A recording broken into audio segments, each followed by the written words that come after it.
Ezequiel 33 ya forma parte de la nueva sección del libro de Ezequiel. Hemos pasado los juicios, que creo que son una parte un poco como complicada, ¿no? Porque es como juicio, muerte, cautiverio y todo esto.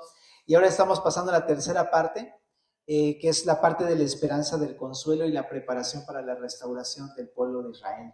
Entonces, esto se va a poner bien interesante en estos capítulos, del 33 al 39. El día de hoy vamos a ver solamente el capítulo número 33, ¿ok? Y habla acerca de el atalaya, la función del atalaya y la responsabilidad del pueblo de Israel. Entonces vamos a leer el verso número 1, si estás ahí con tu Biblia, si no aquí va a salir la letra en la pantalla. Dice, vino a mí palabra de Jehová diciendo, hijo de hombre, habla a los hijos de tu pueblo y diles, cuando trajere yo espada sobre la tierra y el pueblo de la tierra tomare un hombre de su territorio y lo pusiere por atalaya, y él viere venir la espada sobre la tierra y tocare trompeta y avisare al pueblo, cualquiera que oyere el sonido de la trompeta y no se apercibiere, y viniendo la espada lo hiriere, su sangre será sobre su cabeza. El sonido de la trompeta oyó y no se apercibió, su sangre será sobre él. Mas el que se apercibiere librará su vida. Pero si el atalaya viere venir la espada y no tocare la trompeta, y el pueblo no se apercibiere, y viniendo la espada hiriere de él a alguno, este fue tomado a causa de su pecado, pero demandaré su sangre de mano del atalaya. A ti pues, hijo de hombre, te he puesto por atalaya a la casa de Israel, y oirás la palabra de mi boca y los amonestarás de mi parte. Cuando yo dijera el impío, de cierto morirás, si tú no hablares para que se guarde el impío de su camino, el impío morirá por su pecado, pero su sangre yo la demandaré de tu mano. Y si tú avisares al impío de su camino para que se aparte de él, y él no se apartare de su camino, él morirá por su pecado, pero tú libraste tu vida. Esta primera sección nos muestra la responsabilidad del pueblo y del atalaya. Si te das cuenta, primero habla de la responsabilidad del pueblo. Le dice Dios a Ezequiel, le dice, diles esto. Cuando yo traiga un juicio, lo dice con esta forma, cuando yo traiga espada sobre mi pueblo, pero está hablando cuando yo traiga un juicio sobre mi pueblo, dice, y ustedes pongan a un hombre como atalaya. Está hablando de la persona que Dios iba a usar para prevenirles acerca de los juicios. Está hablando de los profetas en esta sección. Especialmente, ahorita lo vas a ver en el verso número 7, que está hablando específicamente de Ezequiel. Pero, pues, atalayas ha habido varios. Jeremías, ¿no? ¿Quién más? ¿Te acuerdas? Isaías, y así. Y los demás profetas han sido atalayas. ¿Qué es un atalaya? Es un vigilante, es un guarda que se ponía en una torre en la parte del muro de la ciudad y que avisaba cuando venía un ataque enemigo. Entonces está diciendo, cuando yo envío un juicio a través de una nación y venga un profeta entre ustedes y les advierta, dice, va a tocar la trompeta y les va a avisar al pueblo. La trompeta aquí simplemente es una manera de decir, les va a dar aviso de que viene el juicio. Y es lo que hicieron todos los profetas en el Antiguo Testamento, ¿no? Les decían al pueblo de Israel o al pueblo del sur de los judíos, cuidado, ahí vienen los asirios, arrepiéntanse de sus pecados. Y les decían, y estos son los pecados y se tienen que arrepentir. Y a los judíos también les decía lo mismo, ¿no? Ahí vienen los babilonios, tienen que arrepentirse. Y ahí vino de esa manera Jeremías y Ezequiel y todos los que hemos estudiado, ¿no? Entonces le dice aquí en especial en el verso 4 al pueblo, cualquiera que oyere el sonido de la trompeta y no se apercibiere viniendo la espada, lo hiriere, su sangre será sobre su cabeza. ¿Qué está diciendo? Aquí el pueblo tenía una responsabilidad. El atalaya, por supuesto, que les iba a decir, ahí viene el enemigo, ahí viene el juicio, tenía que avisarles, pero el pueblo tenía que apercibirse. En esa sección pone el foco en la responsabilidad del pueblo. Tenía que apercibirse. ¿Qué es la palabra apercibir? Esta palabra significa prepararse, prevenirse o darse por advertido. Eso significa esta palabra apercibirse. Lo que tenía que hacer el profeta era decirles, ahí viene el juicio, pero el pueblo tenía que prevenirse. Si ahí viene el juicio, ¿qué tenía que hacer el pueblo? ¿Verdad? Tenía que prevenirse, tenía que Ahorita lo vamos a ver en el verso número 10. Tomar un paso importante en su vida. Ahorita lo vamos a ver. Pero dice aquí que es el pueblo el que tenía que dar esta respuesta. Entonces, ¿qué es lo que quiero decir con eso, familia? Lo que quiero decir es que cuando escuchamos tú y yo las advertencias de Dios, nosotros somos los que tenemos que responder. Ajá. Eso es bien importante. Nosotros como escuchas tenemos que responder ante lo que se nos está diciendo. Porque si viene el juicio y nosotros no respondemos, nosotros vamos a ser los responsables. ¿Ok? Por haber escuchado y no haber respondido ante lo que Dios nos dijo. La cosa está así. ¿Qué cosas te ha estado diciendo Dios últimamente? Y la pregunta es, ¿has estado respondiendo a lo que Dios te ha dicho últimamente? Porque aquí dice, si Él no se apercibe, va a venir el juicio y su sangre va a ser sobre su cabeza. Es su responsabilidad porque no respondió aun cuando se le dijo. Ajá. Entonces eso está bien importante en nuestra congregación porque somos una congregación en la que todo el tiempo se nos dice la palabra de Dios y sabemos lo que tenemos que hacer. Sabemos incluso ya identificar nuestros pecados, sabemos que estamos haciendo mal. La pregunta es si vamos a responder o no. Y Dios está diciéndonos aquí, tienes que responder, tienes que apercibirte. Y una cosa más. Por supuesto que esto hablando en el contexto de la invasión babilónica, ¿no? Hacia los judíos. Pero esto también tiene que ver con nosotros, porque, bueno, ya es otra época, pero ya viene el juicio. O sea, el Señor Jesús nos ha dicho que, pues viene pronto, que como ladrón en la noche, que ya no retarda su promesa y cosas así. Y sabes, las cosas como están ahorita apuntan que probablemente ya está muy, muy cerca la venida del Señor Jesús. ¿Cuánto más estás esperando para responder ante el Señor Jesús? Él va a venir y ¿qué va a decir? ¿Qué va a hallar en nuestras vidas? ¿Me explico? Bueno, entonces tenemos esta responsabilidad. Pero también en el verso 5 dice, el sonido de la trompeta oyó y no se apercibió. Su sangre será sobre él. Mas el que se apercibiere librará su vida. Si tú escuchas que viene el juicio de Dios y te apercibes, o sea, te previenes, entonces vas a librar tu vida, es lo que estoy diciendo, así de simple. Ahorita la pregunta es, ¿qué significa eso de apercibir en la práctica? Significa arrepentirse. Eso significa. Y lo vamos a ver en el verso 10, por eso no me voy a adelantar. Vamos al verso 6. Dice, pero si el atalaya viere venir la espada y no toca la trompeta, entonces dice, voy a herir a alguno. Fue tomado por causa de su pecado, pero su sangre la demandaré del atalaya. Entonces está bien intenso porque es lo mismo en nuestros días. A lo mejor uno puede decir, pues a mí el pastor no me dijo. Ajá. Pero aquí dice, ok, va a morir por su pecado. O sea, no significa que no va a juzgarnos el Señor, porque no solamente nos ha dado a profetas y pastores y maestros, nos ha dado una conciencia y sabemos cuando estamos mal. Y nos va a juzgar por nuestra conciencia y por nuestras obras, lo que hemos hecho. Y sabemos cuando estamos haciendo algo mal. Y ahí está el punto.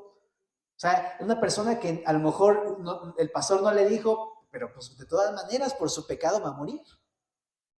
Entonces no esperes a que te diga yo que tengo la responsabilidad, pero más bien tú sabes que estás haciendo mal. Y dice, si no te dice nadie, si el atalaya no te lo dice, de todas maneras vas a ser llamado, vas a morir, si no te arrepientes. Pero ahora sí que la sangre del hermano va a ser demandada de la persona que está a cargo. Entonces, eso a mí, pues la verdad sí, es como, órale, o sea, sí tengo que decirte las cosas, mi hermano. porque es algo que es mi responsabilidad hacerlo.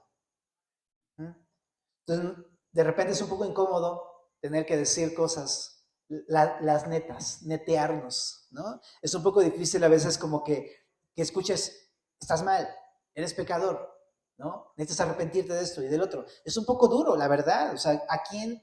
O sea, aunque te lo digan con mucho cariño y tacto, pues la verdad que te digan, estás mal, es como, ay, híjole, ¿verdad? No se siente nada bien. Pero la idea es que es importante hablar la neta con tu hermano. Y no solamente de mi parte hacia ustedes, sino la Biblia en Colosenses dice exhortándonos y enseñándonos unos a otros en toda sabiduría. Es una actividad que tenemos que hacer entre todos. Yo te digo y tú me dices y nosotros nos decimos. Y ustedes se dicen y nosotros nos decimos y vosotros os diréis. O sea, es como un poco eso, entre todos. ¿Y por qué es? Porque si tú ves que tu hermano está pecando y no le dices, Dios va a demandar eso de tu mano. Tenemos una responsabilidad, es por amor. Aparte, no es por hacerle la vida imposible al hermano, ¿no? Sino es por amor. Porque si no me lo dices tú, ¿cómo lo voy a ver yo? O sea, si no he cambiado es porque ni yo mismo me está cayendo el 20 de mi pecado. Necesito que alguien más me lo diga. Y para eso está la iglesia, ¿no? Y eso es bien importante en la iglesia. Por eso yo veo una de las razones de congregarme es eso. Que ahí en el trato unos con otros es cuando salen todas las cosas. Y ahí es donde Dios obra. Hierro con hierro se abusa, se ayusa. Entonces, o así que con confianza, mis hermanos, neteémonos en amor, con sabiduría, pero neteémonos entre nosotros, porque eso es lo que tenemos que hacer si queremos cuidarnos los hombros unos a otros. ¿Duele? Pues claro, que te vengan con una espada, la espada de la palabra y ¡pum! Pues te traspasa el tuétano, te traspasa todo, te discierne el corazón, las intenciones del corazón. ¿Cómo no te va a doler? Pero es como, oh, me duele, pero sé que esto mismo es lo que necesito para hacer morir mi carne, para vivir una vida nueva. No puedo hacerlo de otra manera. Familia, así es que quitémonos este estigma de que, no, pues es que se va a ofender. ¿Prefieres que muera o que se sienta ofendido? Muchas veces ha pasado esto, ¿no? Que de repente es como, es que me dijo que soy un hijo del diablo, ¿no? Pero de repente nos cae el 20. ¿Y qué tal si sí? ¿No? ¿Y qué tal si toda mi vida me lo he pasado así muy mal? Y necesitaba que me lo dijeran. Ayer el pastor nos comentó eso, ¿verdad? Necesitamos eso. Necesitamos netearnos. Ahora también, dice aquí, Dios le dice a Ezequiel esa dura tarea con el pueblo de Israel y le dice, a ti te he puesto como atalaya de la casa de Israel.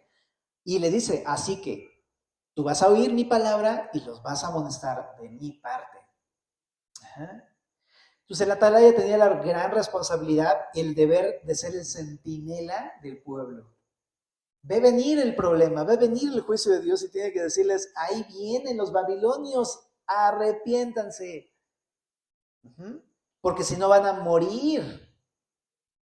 Y eso también lo podemos aplicar a nosotros, porque cuando tú ves que ya está, o sea, está muy mal tu hermano, tienes que decirle, pero para poder decirle, tienes primero que oír a Dios. Porque si tú no escuchas la palabra de Dios, lo que está diciendo la palabra, ¿qué vas a decirle?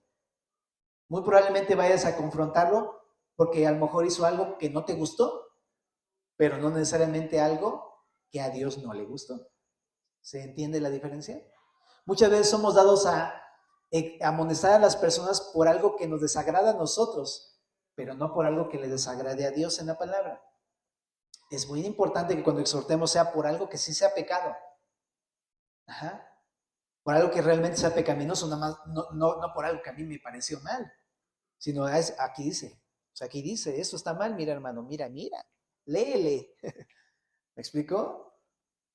Nuestra regla no es mi prudencia, mi parecer, nuestra regla es la palabra de Dios.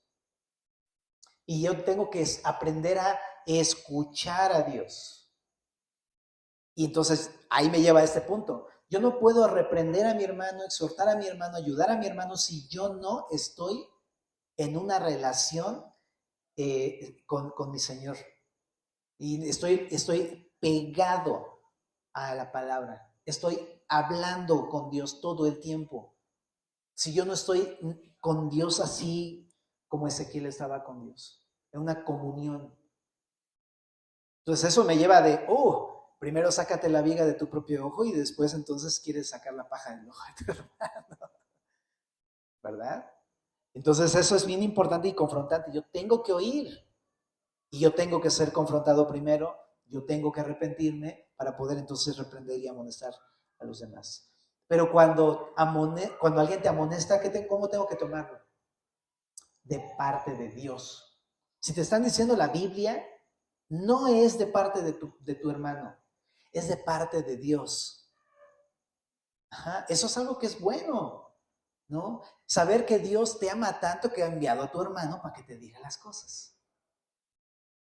Eso es algo bueno. Ajá. Y detrás de todo esto lo que entiendo es que Dios me ama.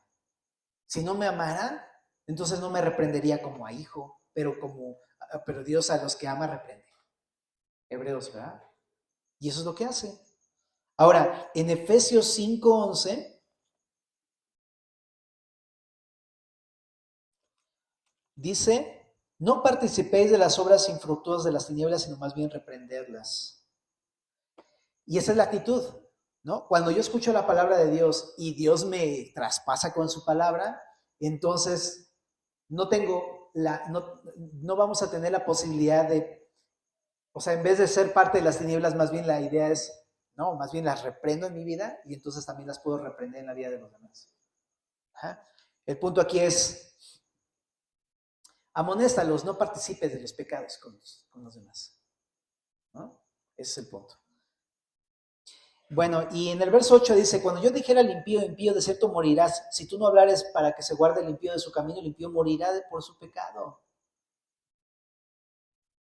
Pero su sangre yo la demandaré de tu mano. Entonces, qué importante, tenemos que hablar porque somos responsables. Y en el verso 9, si tú avisares al impío de su camino para que se aparte de él y él no se apartare de su camino, él morirá por su pecado, pero tú libras tu vida. Eso también no deja de ser doloroso, que tú le digas a alguien algo para que se arrepienta. Si no se quiere arrepentir, es doloroso en el sentido de que esa persona pues va a morir. Y ahí estamos hablando de una muerte eterna, o sea, una persona que no se arrepiente, que sigue en su mismo camino y no se arrepiente, pues va a morir. Así de simple, la muerte eterna, ¿no? Y pero dice, pero tú libraste tu vida, dice Ezequiel. Y esto todavía me pone a temblar más. ¿Por qué? Porque entonces entiendo que es el asunto de demandarnos la sangre de un hermano a nosotros, es un asunto de vida o muerte, no es un asunto tan trivial. No es como, híjole, se me olvidó decirle. No, sino que más bien aquí habla, le estoy diciendo a Ezequiel, o sea, es como tu vida por la de él, bro. Ok, en el Nuevo Testamento entiendo esto, a la luz de toda la Biblia también entiendo esto, que también le dice a Ezequiel, ¿no? Por supuesto, el justo no va a morir por el impío. Ajá. Pero en el Nuevo Testamento también dice que Él nos va a llamar a cuentas a cada uno de nosotros en el bema de Cristo, según lo que hemos hecho en el cuerpo, sea bueno o sea malo. Entonces entiendo que no es para condenación, pero sí vamos a tener pues Dios nos va a llamar a cuentas y el precio es alto. Ajá. No vamos a quizá perder la salvación, ¿verdad? Más bien no la vamos a perder, pero pues a qué costo, ¿verdad? Entonces la verdad, yo prefiero con todo esto decirle a mi hermano, decirle sí, arrepiente, la verdad. Bueno, en el verso 13, no, perdón, en el 10, ¿verdad? Vamos a irnos a la segunda parte, que ahora habla del anhelo de un Dios justo por un pueblo impío. Dice en el verso 10, tú pues, hijo de hombre, di a la casa de Israel, vosotros habéis hablado así, diciendo, nuestras rebeliones y nuestros pecados están sobre nosotros y a causa de ellos somos consumidos. ¿Cómo pues viviremos?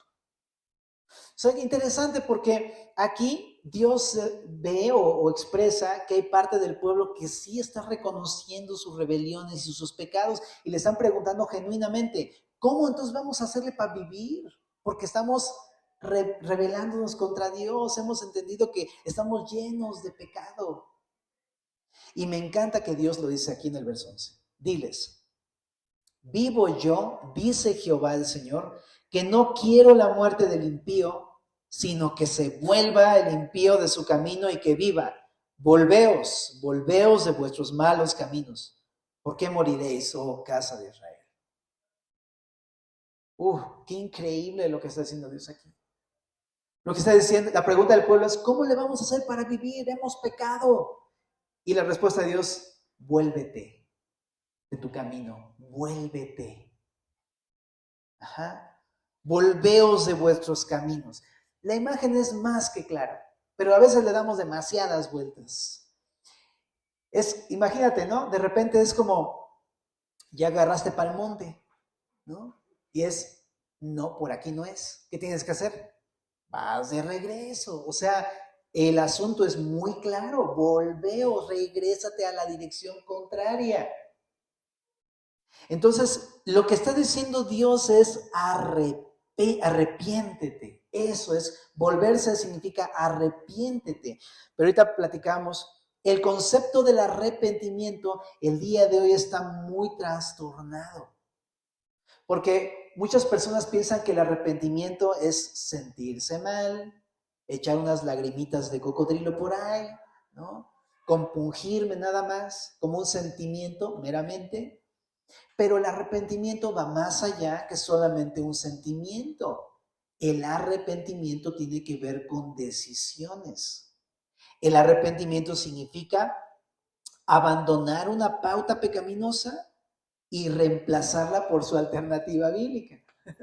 Eso es lo que significa el arrepentimiento. Y está muy interesante eso. Porque una persona no necesariamente tiene que estar echando mares de lágrimas para decir, he vivido toda la vida como un ladrón. ¿Qué dice Efesios? Ahora voy a trabajar con mis manos y voy a proveer para mi casa y también para compartir con los que no tienen. Una persona ha sido adúltera, es lo que dice Efesios, ¿eh? Vamos a Efesios, ¿verdad? Efesios 4. ¿No? Dice, en cuanto a la pasada manera de vivir, verso 22, despojaos del viejo hombre que está viciado conforme a los deseos engañosos y renovaos en el espíritu de vuestra mente y vestíos del nuevo hombre creado según Dios. O sea, te quitas la vieja ropa y te pones la ropa de Cristo, ¿no? Y dice, ¿cómo se ve en la práctica? Verso 25, por lo cual, desechando la mentira, hablad verdad cada uno con su prójimo. Airaos, pero no pequéis, no se ponga el sol sobre vuestro enojo. O sea, antes no perdonaba. Todo el tiempo me iba a dormir enojado todas las noches.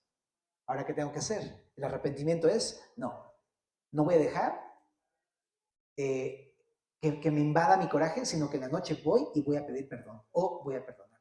En la noche. Cuando se va a poner el sol, ahí voy a entender, se va acabando mi enojo. Punto. Ese es mi camino que tengo que seguir. Ajá. Ahora también donde dice, antes me airaba y pecaba y explotaba. ¿Qué tengo que hacer? No, ahora si me airo o si me empieza a dar el enojo, tengo que controlar el enojo y someterlo a la voluntad de Dios. Si antes daba lugar al diablo, decía, no, me duermes en el sillón, ¿qué tengo que hacer? No, ahora te vienes para acá. Y eso es básicamente, o sea, no des lugar al diablo en el matrimonio. El que se duerme en el sofá le está dando chance que se vaya el diablo ahí metiéndose en el cuarto. No des ese chance. Ahora, 28, el que hurtaba no hurte más. Es lo que te decía, ¿verdad? Antes me dedicaba, es que era mi trabajo, carnal, ¿no? Pero no, eso es robar, tal cual, robar. Incluso uno puede robar hasta legalmente. Pero mientras uno robaba antes, entonces ahora lo que hace uno, ¿qué hace? Trabajar. Haciendo con sus manos lo que es bueno para que tenga que compartir con el que padece necesidad. Dice, ninguna palabra corrompida salga de vuestra boca. Antes me la pasaba diciendo albures, doble sentido. Teníamos ahí un primo que le decimos el Tululup, ¿sí? El Tululup. Porque nada más era, pero todas esas eran puras groserías. Igual también yo. Y entonces, eso era antes, ¿no, familia? Ahora, ¿qué tengo que hacer? Ninguna palabra corrompida, ni una palabra corrompida salga de mi boca, sino la que sea buena para la necesaria edificación de los demás. A fin de que de dar gracia a los oyentes, ¿no? No contristéis al Espíritu de Dios, con el cual fuisteis sellados para el día de la redención. Quítese de vosotros toda amargura, ¿no? Enojo, ira, gritería y maledicencia y toda malicia. Antes, sed benignos unos con otros. Misericordioso significa de buen corazón o compasivos con otros. También dice, perdonándonos unos a otros, como Dios también nos perdonó a vosotros en Cristo. Y el capítulo 5 te lo dejo que lo leas en casa. ¿verdad? Porque sean imitadores de Cristo y siguen, siguen y siguen y siguen, como Duracell, ¿no? El conejito, que sigue y sigue y sigue. Pero ese es el punto, familia. El arrepentimiento tiene que ver con un reemplazo de una alternativa bíblica. ¿Cuál es tu pecado? ¿Y cuál es la alternativa bíblica? Es que todo el tiempo me la paso en impureza. ¿Qué tengo que hacer? Vive en pureza, ¿no? Es que todo el tiempo me la paso viendo cosas que no edifican. ¿Qué tengo que hacer? Viendo cosas que edifican. Todo lo bueno, todo lo justo, todo lo puro, todo lo amable, todo lo que es de buen hombre, ¿verdad? Etcétera. Es que todo el tiempo me la paso pensando cosas mal. Pues piensa en Filipenses 4:8, ¿no? Es que todo el tiempo me la paso, no sé, diciendo mentiras, mentiras, mentiras. Pues, ¿qué tengo que hacer? Pues ahora decir verdad, verdad, verdad, verdad. Está simple, familia. Pero aunque está simple, le damos demasiadas vueltas. El verdadero arrepentimiento tiene que ver con esto. Con dejar mi pauta pecaminosa y reemplazar con una alternativa bíblica. Por eso el Señor dice, volveos, ¿por qué moriréis? ¿Hay razón para seguir neciándole al Señor? ¿Por qué? ¿No? Y en el verso 12, lo que dice un libro que estamos ahí estudiando, dice Proverbios 28:13, ¿no? Que confiesa sus pecados y se aparta, recibirá misericordia. De nada sirve a uno por confesar sin apartarse. Eso no es arrepentimiento, ¿verdad? Tiene uno que hacer las dos cosas, ¿verdad? Confesar y arrepentirse. Entonces, qué importante es estas instrucciones que son de la Biblia, ¿no? Verso 12. Y tú, hijo de hombre, di a los hijos de tu pueblo la justicia del justo, no lo librará el día que se rebelare. Y la impiedad del impío no le será estorbo en el día que se volviere de su impiedad. Y el justo no podrá vivir por su justicia el día que pecare.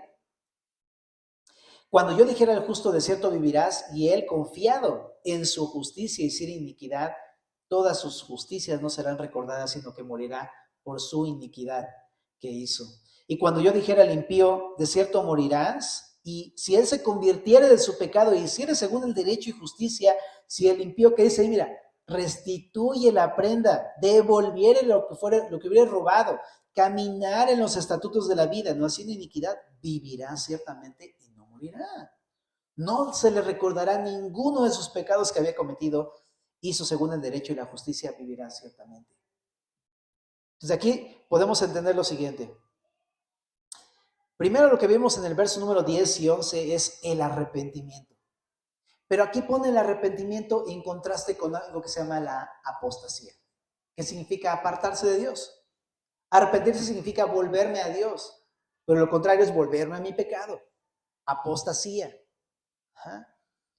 Entonces, lo primero que empieza a decir es, mira, dice, di a los hijos de tu pueblo, la justicia del justo no lo librará el día que se revelará. Es decir, por más servicios que haya uno venido a la iglesia y por más ministerios que haya uno tenido y por más cosas que haya uno hecho para el Señor o para los demás y la familia y demás, no nos van a servir de nada si alguien se aparta del Señor. Eso es lo que dice. De nada. Dice ahí, no lo librará. Punto. Nosotros hemos entendido aquí en Semilla que una persona que se aparta de Cristo, nuestra postura es que quizá nunca lo conoció, por eso se apartó. Porque sería rarísimo poder perder la salvación que ni siquiera pudimos nosotros mismos obtener por nosotros mismos, ¿no? Pero bueno, no vamos a entrar en esos debates. El punto es, si se aparta uno, será juzgado. Ahora también aquí en el verso número 12 dice, la impiedad del impío no le será estorbo el día que se volviere, ¿verdad? Entonces está increíble esta parte, es una promesa. Dice, pero al contrario, si una persona por mucho que se haya apartado y se haya rebelado y haya hecho lo malo, si se arrepiente y vuelve, entonces no le será estorbo toda su impiedad. Qué cosa tan más maravillosa que el Señor nos está prometiendo acá. ¿Ah? Y ahí dice, ¿no? En el verso 13, si el justo se confía, qué loco, ¿no? Si el justo se confía y hace iniquidad, todas sus justicias no serán recordadas. ¡Wow!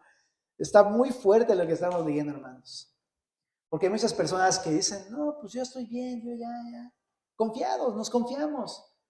Y de repente empiezan el pecado, el pecado, el pecado, el pecado, el pecado, el pecado. Entonces, eso es un símbolo de que probablemente más bien nunca estuvimos con el Señor. Y en el verso 14, de cierto, dice que si el impío se convierte de su pecado y hace según el derecho y la justicia, restituye la prenda, etcétera, etcétera, vivirá y no morirá. Y no se le recordará ninguno de sus pecados. Qué increíble. Entonces, familia, estamos a solo un paso de decidir alguna de las dos. ¿A qué te vas a volver? ¿Al pecado o al Señor? Y es algo que cada uno de nosotros tiene que decidir. En el verso 17 dice, luego dirán los hijos de tu pueblo, no es recto el camino del Señor, el camino de ellos es el que no es recto. Uy, qué fuerte. Cuando el justo se apartare de su justicia e hiciera iniquidad, morirá por ello. Y cuando el impío se apartare de su impiedad e hiciera según el derecho y la justicia, vivirá por ello. Y dijisteis, no es recto el camino del Señor. Yo os juzgaré, oh casa de Israel, a cada uno conforme a sus caminos. Aquí está estableciendo Dios la diferencia. Muchos del pueblo se iban a levantar contra Ezequiel y le iban a decir, no, el Señor está equivocado, eso no está bien. Está juzgando de manera incorrecta. El día de hoy mucha gente hace eso. Les dices la palabra y dicen, no, yo no estoy de acuerdo, está mal. Eso está mal. Yo no estoy de acuerdo, está incorrecto. ¿No? Pero el Señor es bien claro, le dice al pueblo, ¿sabes qué? No, ellos son los que no están bien. Y nos lleva a entender esto. La realidad de las personas que cuestionan a Dios y le juzgan es que son ellas realmente las que están mal. Dios no está mal. Los que estamos mal somos nosotros, familia. Esa es la realidad del ser humano. Hay una gran diferencia entre Dios y el pueblo, ¿no? Dios es verdadero y todo hombre mentiroso. Esa es la realidad de las cosas. Entonces, el hecho de que alguien cuestione a Dios simplemente está sacando a relucir pues, su rebelión. Verso 21 dice, aconteció en el año 12 de nuestro cautiverio, en el mes 10, a los 5 días del mes, que vino a mí un fugitivo de Jerusalén, diciendo, la ciudad ha sido conquistada, y la mano de Jehová había sido sobre mí la tarde antes de llegar el fugitivo. Y había abierto mi boca hasta que vino a mí por la mañana y abrió mi boca y ya no estuve más callado. Está diciendo un par de cositas. Esta fecha es el 8 de enero del 585, que fue ya un poquito después de la destrucción de Jerusalén, que ocurrió 6 meses atrás. Entonces, esta fecha está diciendo que hubo un fugitivo que salió escapando del cautiverio y fue a ver a Ezequiel, que estaba allá en Babilonia. Y llegó 6 meses después a darle la noticia a Ezequiel. Y dice que Dios le dio una revelación bien clara a Ezequiel, pero no la pudo hablar hasta que llegó el fugitivo. Eso es lo que está diciendo el verso número 22. Entonces dice en el verso 23 cuál es esa revelación. Y vino a mí palabra de Jehová diciendo, hijo de hombre, los que habitan aquellos lugares asolados en la tierra de Israel, hablan diciendo, Abraham era uno y poseyó la tierra, pues nosotros somos muchos, a nosotros nos es dada la tierra en posesión. Por tanto diles, así ha dicho Jehová el Señor, comeréis con sangre y a vuestros ídolos alzaréis vuestros ojos y derramaréis sangre y poseeréis vosotros la tierra. Estuvisteis sobre vuestras espadas, hicisteis abominación y contaminasteis cada cual a la mujer de su prójimo. ¿Y habréis de poseer la tierra? Uy, qué fuerte. Esta parte de lo que está diciendo es una advertencia al pueblo.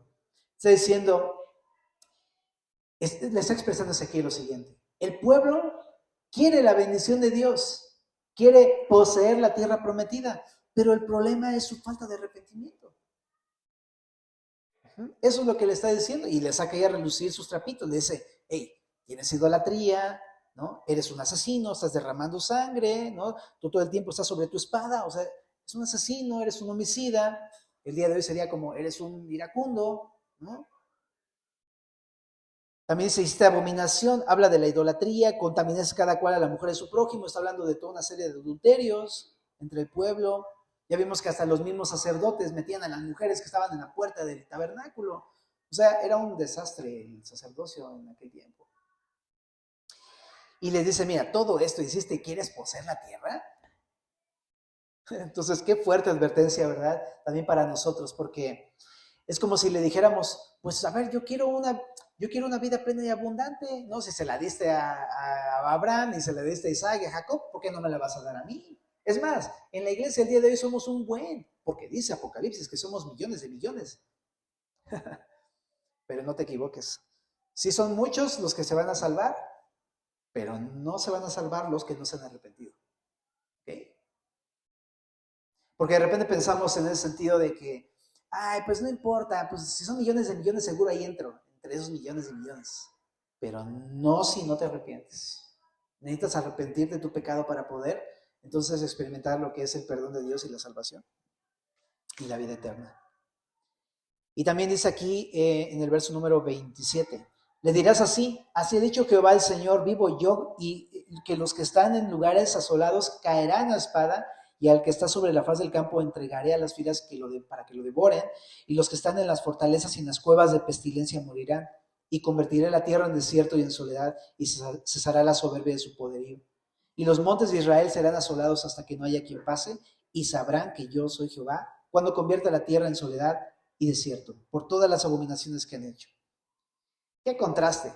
Está diciendo, fíjate, está diciendo, Dios convertirá la tierra en desierto. Es decir, no solo no les va a dar la tierra prometida, sino que aparte los va a sacar de la tierra prometida. ¿Se entiende? Ellos ¿cómo se llama? Ellos se convirtieron a su pecado, pero Dios va a convertir ese lugar en un desierto. Esa es como la analogía. Entonces, aquí el punto está en eso, ¿no? Si nosotros no nos convertimos en nuestros pecados o no nos arrepentimos, que para pronto es la misma idea, entonces no pensemos que vamos a poder heredar la vida eterna. Está bien claro el texto. Igual es así también en el Nuevo Testamento. Debe haber un arrepentimiento de nuestro pecado. Y también dice aquí, y sabrán que yo soy Jehová, ¿no? Verso 30, y tú, hijo de hombre, los hijos de tu pueblo se mofan de ti junto a las paredes y a las puertas de las casas, y habla el uno con el otro, cada uno con su hermano, diciendo, venid ahora y oíd qué palabra viene de Jehová. Y vendrán a ti como viene el pueblo, y estarán delante de ti como pueblo mío, y oirán tus palabras, y no las pondrán por obra. Antes, hacen halagos con sus bocas, y el corazón de ellos anda en pos de su avaricia. He aquí que tú eres a ellos como cantor de amores, hermoso de voz y que canta bien. Y oirán tus palabras, pero no las pondrán por obra. Pero cuando ello viniere, o sea, el juicio, y viene ya, sabrán que hubo profeta entre ellos. Al final simplemente advierte, ya no a Ezequiel le hace una advertencia para con el pueblo, sino más bien le hace una advertencia a Ezequiel del pueblo. Porque le está diciendo a Ezequiel, hey, te van a oír, te van a decir, amén, sí, ajá, estoy de acuerdo, ¿no? Pero hasta te van a halagar, ¿no? Qué increíble, no, está increíble, la prédica está chidísima, ¿no? Cosas así. O a tu hermano, no, pues hermano, no, yo quiero ser como tú, ¿no? Y todas estas cosas, ya sabes, halagos, halagos, halagos. Pero dice, pero se van a mofar de ti, Ezequiel, y lo van a hacer en lo secreto, ahí en las paredes. Ahí van a estar mofándose de Ezequiel, y también dice, ¿por qué? Porque su corazón no anda en pos de Dios, sino anda en pos de su avaricia.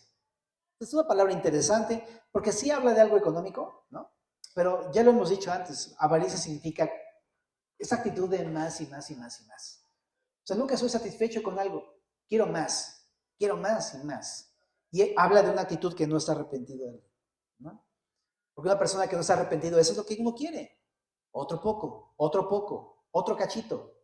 Y así es una actitud de avaricia. Entonces, por eso dice aquí, hey, te van a oír, te van a decir que sí. Ahora, ¿cómo podemos aplicar esto en nuestra vida?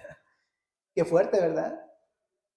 Guardémonos de ser como el pueblo, ¿verdad? Que le decimos, no, pues sí, no, qué padre, no, qué increíble, pero en nuestro corazón llegamos a la casa y chalas, otra vez con otra sopa con las mismas letras, ¿no?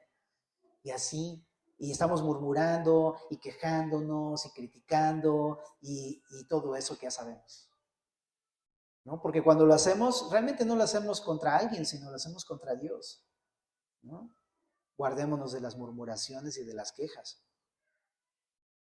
Y tenemos que examinarnos, sino más bien nuestro corazón, en vez de estar en pos de Jehová, está en pos de la avaricia, más y más y más. Y no puedo detenerme de eso, ¿no?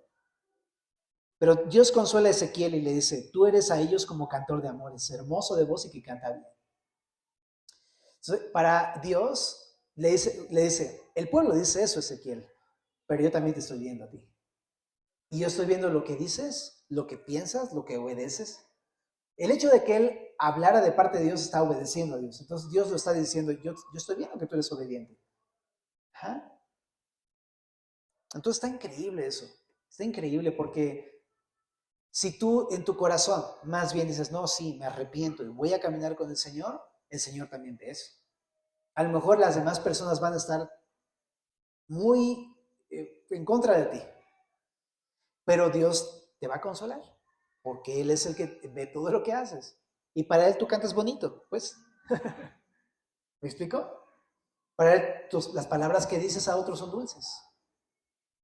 Y eso es lo que tenemos que pensar. No tengo que yo evaluarme por lo que digan los demás necesariamente, sino más bien por lo que dice la palabra, por lo que dice Dios de mí. Entonces ahí creo que también puedo preguntarme, ¿qué diría Dios de mí? ¿No? O bueno, ¿qué dice la palabra? Pues, ¿qué dice el espejo de mí? ¿No? Entonces, ¿sabes? Simplemente es eso, ¿no? Si obedecemos, si respondemos, si nos arrepentimos, hagámoslo delante de Dios. ¿Ya? ¿Oramos para terminar? Señor, te damos gracias por esta parte que leímos el día de hoy. Gracias, Padre, por hablarnos, por movernos a esto, por confrontarnos con esas verdades.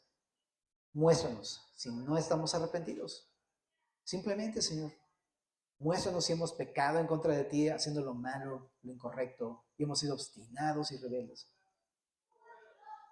Y tú conoces nuestros corazones. Y si hay algo de eso, Señor, te suplicamos perdón. Pero junto con eso también te queremos pedir que nos ayudes a volvernos a ti con todo nuestro corazón. Por favor, haz tú esta obra en nosotros y que pueda hacer en este momento, Señor. Regálanos un corazón vuelto a ti, entregado a ti, Señor. Te lo pedimos en el nombre de Jesús.